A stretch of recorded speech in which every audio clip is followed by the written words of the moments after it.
Hi, I'm James. And I'm Anthony.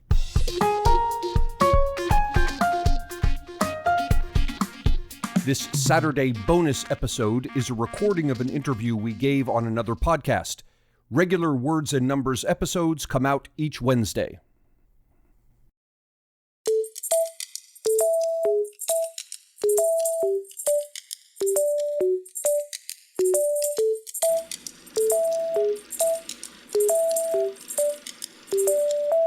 Yeah, how are you free? And notice, it's not how free are you? It's how are you free? What do you do in an average day that the government doesn't touch? And the answer to that question is almost nothing. The common claim is that the average American commits 3 felonies a day.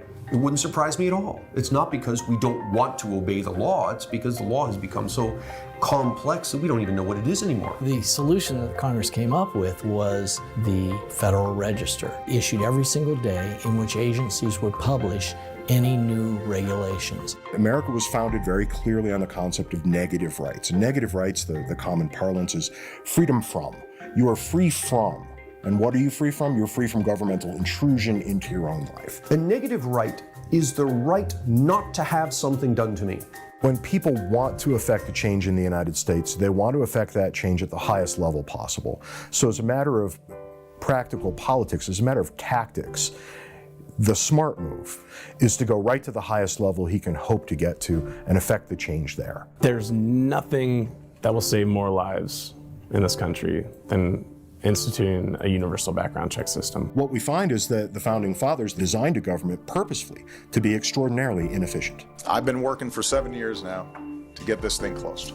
What's the most efficient form of government? Well, if you're looking for efficiency and effectiveness, there's only one answer, and it's dictatorship.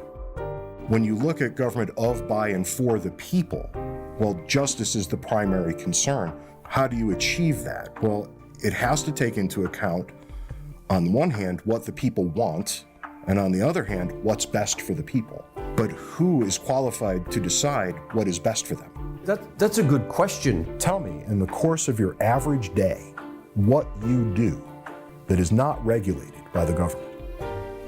Because from the minute you wake up on your regulated mattress and you walk into your regulated bathroom, you go down to your kitchen and you drink your regulated coffee, you go to work in your regulated car and your regulated roads, everything you do is regulated by the government in some way, shape, or form. Natural resources are property. We have this idea somehow that because lots of people use them, they should belong to everyone. What it really means is it should belong to no one. The question we have here is one of ongoing sustainability. When the United States was formed, we were looking at roughly 3.5 million people. And that was quite a large number at the time. Well, we're at 350 million or so now, 1/3 of a billion. Can we still participate to the degree necessary to involve ourselves in the project of self-governance? It's an open question.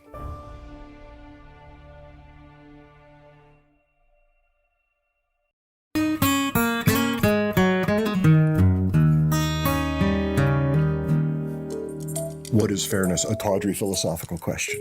If that were easily answered, we would have answered it a long time ago.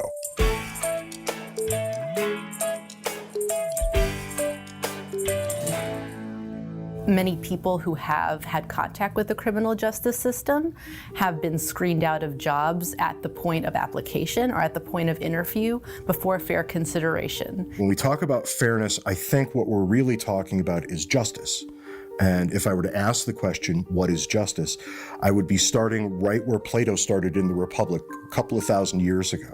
And there's no satisfactory answer. The Fair Chance Act is important because it attempts to break the cycle of perpetual punishment for people who have been criminal justice involved. It's an amendment to the New York City human rights law that when someone comes and applies for the job, the employer can't ask whether they've ever been convicted of something. They can't ask for an interview. They can't put it on the applicant questionnaire. And they actually have to allow them to go through the whole employment process. There's a point past which the pursuit of the idea becomes folly. And knowing where that line is really the tricky bit when it comes right down to it. And what does that mean, criminal justice involvement? I'm speaking about as little as an arrest. Growing up, I never really got into much trouble until probably a couple years ago, walking down a block, I was arrested. In New York, individuals who are arrested, that information is transmitted to a repository within the state government, which everyone knows commonly as the rap sheet. Wasn't convicted of anything, and I was actually waiting for my arrest to be dismissed and erased. Someone could walk into a job and fill out a form and check the box that said, yes, I have been convicted of something, where the background check would be had, and they'd never have the interview, they'd never have the opportunity to actually get into really the substantive conversation about, do I have the skills for this job? And I applied for a job, and then the job called me and let me know that something came up in my arrest history. I was actually in fear of not getting the position because of that. It ensures that people with conviction histories are judged by their skills before employers can attempt to judge them by their histories. Okay, I'm not sure how much background check you have done on me. Probably wasn't very important. You're gonna get a much better answer than you were. Thought. But what if someone did murder someone, Wes? Exactly. I mean, so. That's a good question, because, on the one hand, you can say, well, this is a matter of record, that the person was convicted of a crime, and why should the employer be prevented from taking this into account, the same as the employer would take anything else into account? I was involved in a homicide, and I was sentenced to 25 years in prison. I spent 24 years and 6 months in prison. On the other hand, there's the compelling argument that the person has served his time. It's done. Why is this still being held against me? Now, to bring it back to the Fair Chance Act, what does it mean even if someone has been tried for the most serious of crime and paid their debt to society? Like, my situation was something maybe you can swipe under the rug, but a lot of these kids or young guys, they get in trouble and they're thrown away, basically. After we as a society, as a community, as a state, as a nation, say we're gonna apply a period of the loss of your liberty to this particular bad act, should you carry a scarlet letter in perpetuity? Should you not be allowed to be gainfully employed, to take care of yourself, your family? Should you not be community involved?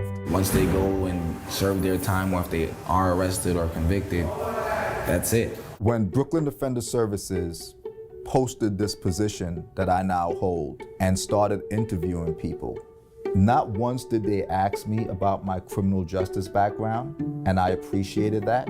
It's so hard for them to get back and become a normal human being because of their record, which may be a young mistake, or just wrong place at the wrong time, or sometimes they actually innocent sometimes, and they just screwed after they get arrested or they get something put on their record.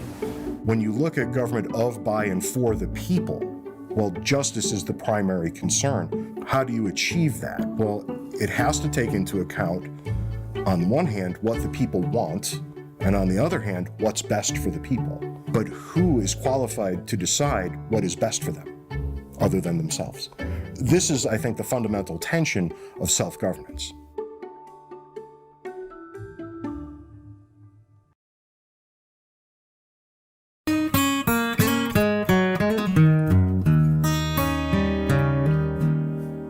Are people able to govern themselves through institutions that they themselves create, through a constitution that they themselves wrote?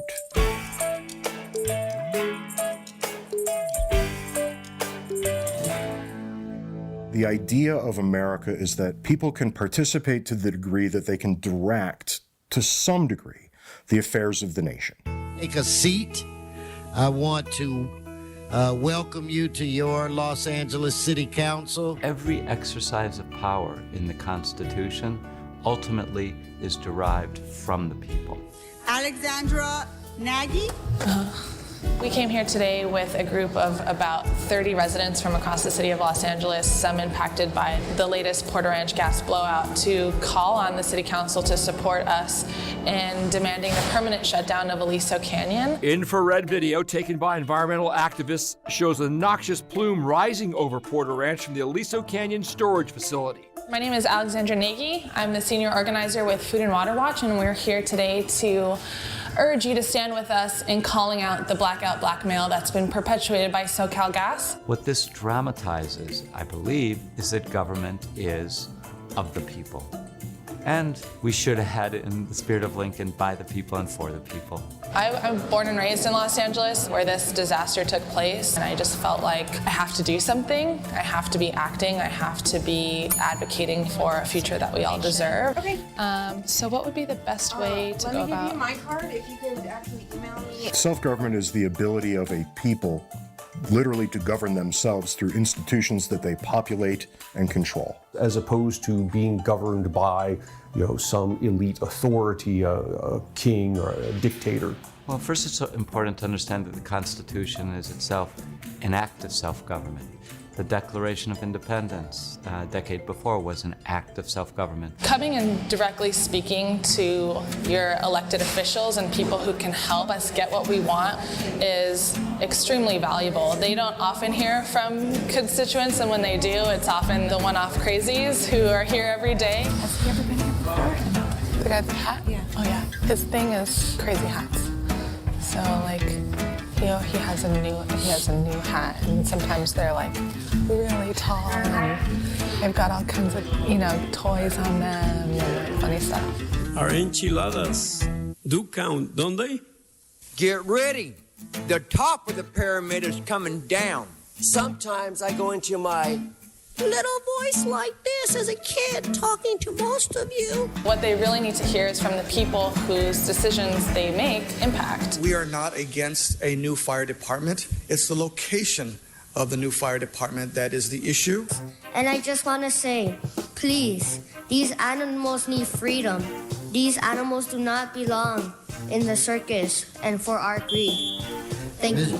Participation of the average American is pretty limited. I think they perceive their role in self-governance largely in terms of voting every 1, 2, or 4 years. They tend not to become terribly active in the process of governance. They don't apply pressure to their elected officials. Pulling back the curtain and showing how democracy should be working is really exciting to me. Any questions or anything? Yeah, so if you filled out a comment card, they'll call your name, and basically it could just be very simple. Say your name, where you're from, and say we need your support. Done.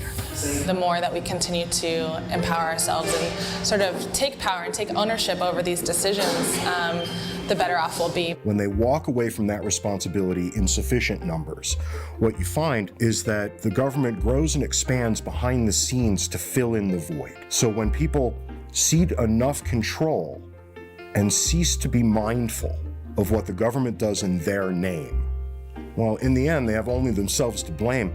And I think most would agree with that. But more down that road, they have almost nothing they can do to reclaim what they've given away. And so we urge you to help us combat this, and we're looking for council support in the permanent shutdown of Aliso Canyon. We need you to be our voice when we take this to Governor Brown and urge him to keep it closed permanently. Thank you very much. The question we have here is one of ongoing sustainability. When the United States was formed, we were looking at roughly 3.5 million people. And that was quite a large number at the time. Well, we're at 350 million or so now, a third of a billion. Can we still participate to the degree necessary to involve ourselves in the project of self-governance? It's an open question.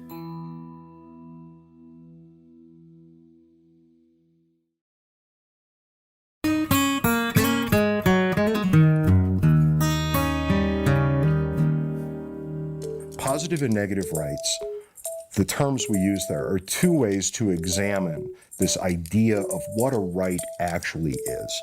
And America was founded very clearly on the concept of negative rights. And negative rights, the common parlance, is freedom from. You are free from.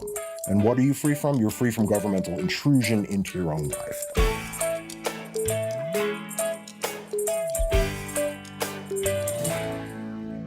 A negative right is the right not to have something done to me. So when we talk about freedom of speech, it's a negative right in that I have the right to speak without the government silencing me. And when we think about this sort of right, and we've got the right to peaceful assembly, the right to free press, the right to free exercise of religion, all these things right from the First Amendment. What do these rights cost monetarily? And it turns out they cost nothing. So negative rights are interesting in that everyone can have them equally. You can have a set of negative rights, I can have a same set of negative rights, and they can both be enforced in the same fashion. Positive rights are freedom to, where people are free to do certain things. And here we have the government as the great facilitator. So where negative rights rein in the government, positive rights empower the government. What that means is you have the right to require that someone else provide something for you. By taking from some to give to others, typically in the form of taxation. The Affordable Care Act is a perfect example of this. The Affordable Care Act allows individuals and families and businesses to get health insurance that is easily accessible, it has a higher quality of care, and it is affordable. When it becomes a right, now it's incumbent upon the government to provide it for everyone. The goal of the ACA is to get more people insured. There are certain people who can qualify to get their premiums paid by the government. Now that becomes very different because you and I cannot have that right in the same way because we have limited resources. We have so many resources. If you have a right to health care, then you have a right to say these resources need to be used to provide my health care. And when that happens, that means some must pay for others. Now all of a sudden you have a situation in which somebody's got to decide whether your right takes precedence over my right, and we're no longer equal now. So I guess the question then is, maybe that's still a right thing to do because you're providing health care to these people. And maybe, so you have, one sweater instead of two, but this guy has health care. Or you have one car instead of three, but this guy has health care. Maybe that's a good trade-off. So this is the essential difference between a positive and a negative right. One of the places you see positive rights playing out is in a free market. I agree to give you money, you agree to give me a product, so therefore you have a right to my money, I have a right to the product by virtue not of a government authority, but by virtue of our mutual, our voluntary agreement. The government of the United States of America has, over time, shifted from a government that secures rights in the negative fashion to a government that provides rights in the positive fashion. Positive rights don't work nearly as well when they're seen in the context of government. In the context of government, negative rights work very well. Because with negative rights, we don't have to choose whether your right takes precedent over mine. We get to be equal in the eyes of the law. And here we find that the real question about self-governance is it sustainable given this shift that has occurred?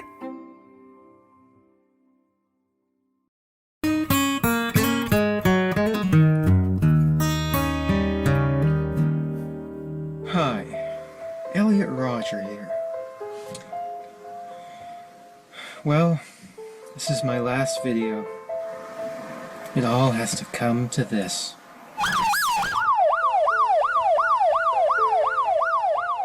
Elliot Rogers' parents had actually called the police to go do a wellness check on their son. The day in which I will have my revenge against humanity, against all of you. When the police went to the door, they saw that he didn't fit the criteria for an involuntary commitment and that there was nothing that they could do. I'll give you exactly what you deserve, all of you. So they left, and Elliot Rogers was ultimately able to do what he did. You deserve to be annihilated. And I'll give that to you.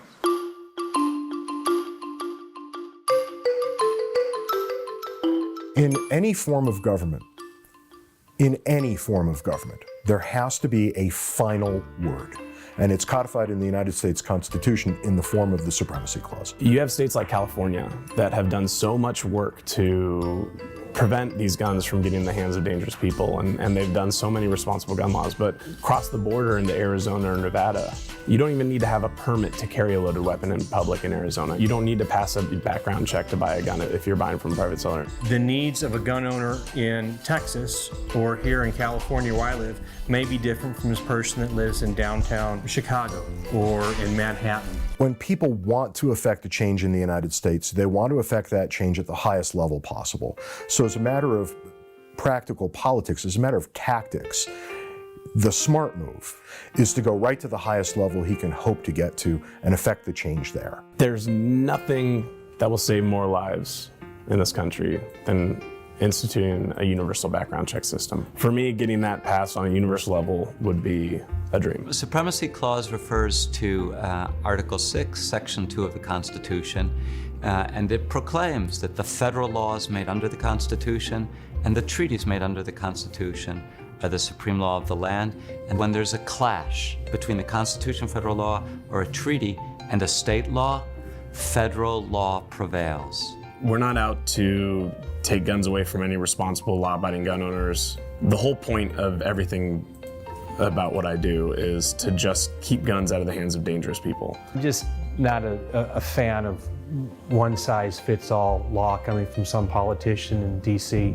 Now, I really do sound like a crazy extremist, but I would trust more my elected representative that lives in my neighborhood and has to deal with the issues I deal with. There's a principle called subsidiarity. Subsidiarity says governing should be done at the lowest possible level.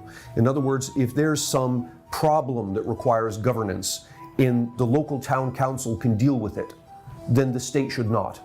The state should only be governing when the town council can't deal with the problem. And by extension, the federal government should only be governing when the state can't deal with whatever this problem is. I feel like a hypocrite answering your questions because I don't believe the federal government should legislate to all the states on every aspect of our daily life. But at the same time, I think it's okay to get a federally applied for license in order to own a machine gun. That's the opposite of how we tend to do government. We see a problem and our reaction is to turn immediately to Washington and say, fix this. And of course, Washington is all too happy to go and do, right? But when Washington tries to fix a problem, it imposes the same solution on everyone. And the solution may be good for some, it may be bad for others. The ultimate safeguard in regard to limiting government power is the people. But when the people, as the ultimate check on governmental authority and power, fail to keep an accurate eye on what's going on at any given point in time, what we find is that governments expand their power and authority by virtue of their own decree. So what we end up with is a government asserting itself and a people paying no attention, which is tacit consent. Right? From that point forward, the powers that the government has drawn to itself remain on the table. And that's why it's very difficult to take back what's been given when we're talking about government and power. So when the people grow fearful that government is exercising too much power, it is incumbent upon the people to seek out, to find, to elect representatives who will relimit government.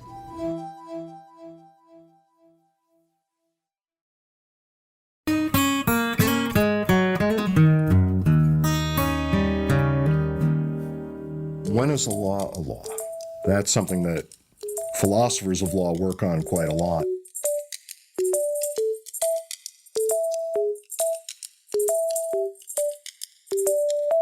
Welcome to the Federal Register. Our office is here in Washington, D.C. We're about 8 blocks from the Capitol building, and we're part of the National Archives and Records Administration. A law is only a law to the extent that it has been promulgated. It has to be publicized. People have to know that it's a law. The Office of Federal Register was established in 1935 in the context of a problem that was developing in our government. We're called the Office of the Federal Register, but our ultimate product is the Code of Federal Regulations. Much of the way in which government touches day-to-day people is through the regulatory process. With the creation of the New Deal agencies under the Roosevelt administration, government began to do a lot more regulating of areas of our lives that had not been part of our national government before. We call this our receiving area, and about 300 different agencies could potentially deliver documents to our office every day. And there was no process for how these regulations were going to be issued. These are the raw documents that we received from agencies. These documents could be notices, proposed rules, final rules, presidential documents. So the solution that Congress came up with was the Federal Register. This is a copy of the Daily Federal Register. This is a printed copy. We also publish it online, of course, issued every single day, in which agencies would publish any new regulations. And this would be, in effect, official notice that a regulation existed. And if it wasn't published in the Federal Register, then an agency couldn't enforce it. This stack of paper represents the material that is in one day's issue of the Federal Register. If you have, as we do today, so many laws that not only do the people not know what the laws are, the lawmakers don't even know what the laws are. All it ends up doing is becoming a cudgel for someone to beat someone else over the head with. So you start doing something I don't like, and I will go and study the law, and I will find some law that you have violated, and I will call the police and have you arrested on the basis of this. And poor you say, well, I had no idea that this was a law. Of course you didn't. There are hundreds of thousands of laws. Nobody knows what they all are. In primitive Scandinavian societies, think about the law talkers. It was the law talker's job to sit down and recite the totality of the law. That was his job, to learn, know, and transmit the law. And anything the law talker forgot to include in any given year was no longer the law, because it simply wouldn't fit into the mind of one man anymore. There are a lot of rules. There are about 235 volumes in an annual edition of the Code of Federal Regulations. They comprise over 135,000 pages. That's a lot of material.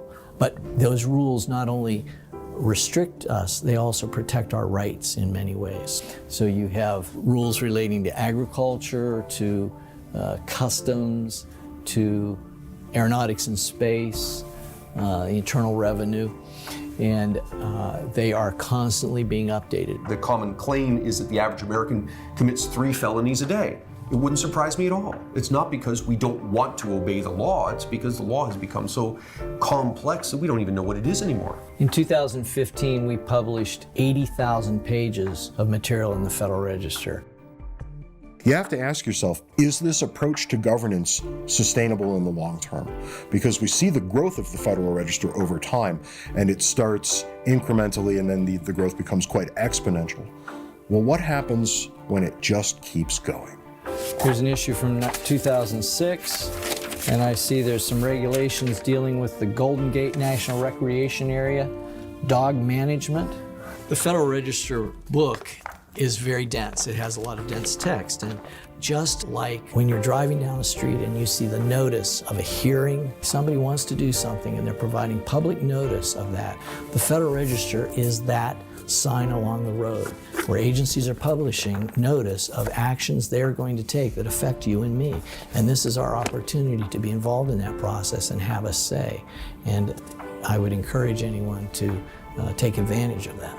Are we going to get to the point where literally every facet of American life is regulated at the federal level? Now, I'm sure nobody would say that that's the goal, the dream, the aspiration, but it might well end up being the reality. And if it becomes the reality, self-governance itself is unsustainable.